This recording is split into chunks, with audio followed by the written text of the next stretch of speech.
उत्तर, हम स्वीकार करते हैं कि इस देश में आज अनेक तरह की कुरीतियाँ प्रचलित है तथा भ्रष्टाचार, रिश्वत और कदाचार प्रत्येक स्थान पर अनियंत्रित है। केवल आम आदमी ही नहीं बल्कि उच्च वर्गीय प्रशासक भी इस गंदे दलदल में फंसे हुए हैं। इसका अंत कराना अनिवार्य है, किंतु इसके समाप्ति हेतु हम युवकों एवं विद्यार्थियों से अनुरोध करते हैं कि इसमें रचनात्मक कार्यों के माध्यम से समाप्त किया जा सकता है, न कि विनाशात्मक कार्य द्वारा। सत्य यह है कि विद्यार्थियों को इन सभी धूर्त कार्यों में उलझकर अपने अध्ययन में बाधा उत्पन्न नहीं करना चाहिए। सीख एवं ज्ञान मनुष्य के महानतम संपत्ति है। इन्हें खोद कर उसे ठोकर के सिवाय और कुछ हासिल नहीं होता।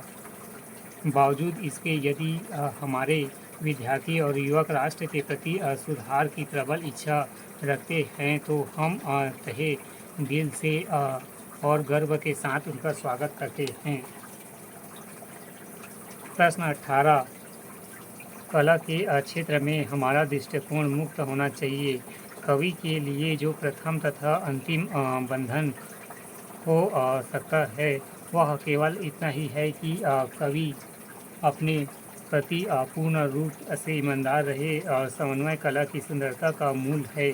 जिस प्रकार आकाश में विचरण करने वाले कलाकारों के पैरों के नीचे वाली मिट्टी का ध्यान बनाए रखना आवश्यक है, उसी प्रकार मिट्टी को सर्वस्व मान लेने वाले कलाकार को यह याद रखना जरूरी है कि उसका विहार स्थल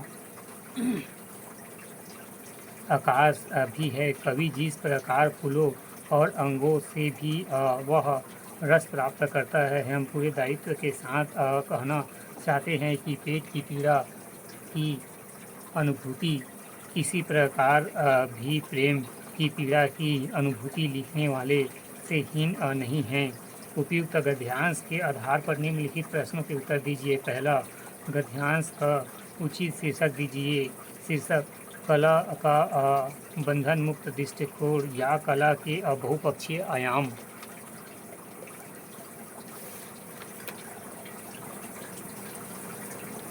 दूसरा, रेखांकित अंशों की अलग अलग व्याख्या कीजिए। उत्तर, एक समन्वय कला की सुंदरता का मूल है। मूल है से आशा है। कला को एक पक्षीय देखने के बजाय उसके बहुरूपी पक्षों के माध्यम समन्वय बनाकर उसे व्यक्त करने पर ही वास्तविकता को चरितार्थ करेगा और यही उसका मूल भी है। दूसरा, पेट की पीड़ा की अनुभूति किसी प्रकार भी प्रेम की पीड़ा की अनुभूति लिखने वाले से हीन नहीं है। कथन में इस बात की व्याख्या की जा रही है कि कला का रस केवल सुखानुभूति में ही नहीं बल्कि दुखानुभूति में भी बराबर रहता है। सिर्फ सुख और प्राण को भी नहीं अपितु दुख और गरीबी को भी कला में पिरोना हीन भावना नहीं है। तीसरा, गद्यांश एवं संप्रेक्षण 1/3 शब्दों में कीजिए। उत्तर, कला को किसी बंधन में देखना पूर्णतः गलत है। यहाँ कवि के लिए एक ही बंधन होता है जो है अपूर्ण रूप से ईमानदार बने रहना। कलाकारों को अपने क्षेत्र को असीमित न रखकर विस्तृत रखकर समन्वय के साथ रहे। यहाँ कोई भी क्षेत्र सुंदर एवं कुरूप नहीं होता है। सुख व दुख दोनों की अनुभूति से कवि रस प्राप्त कर सकता है।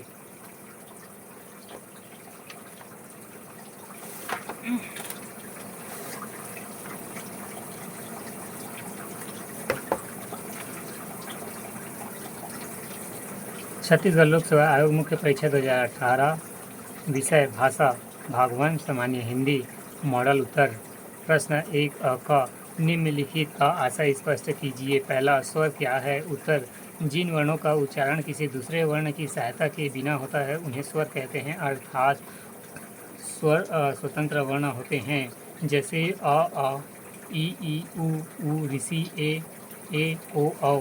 पतंजलि के अनुसार स्वयं राजते स्वरः अवगत भौती, व्यंजन मिति। प्रश्न 2, व्यंजन क्या है? वे वर्ण जिनका उच्चारण स्वर की सहायता से होता है उन्हें व्यंजन कहते हैं, अर्थात व्यंजन परतंत्र वर्ण होते हैं, जैसे कि अधक, अधख, अधग, अधघ इत्यादि।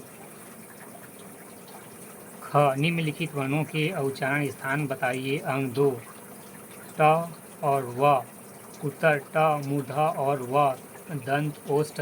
फिर दूसरा क और स, क कंठ और स तलु।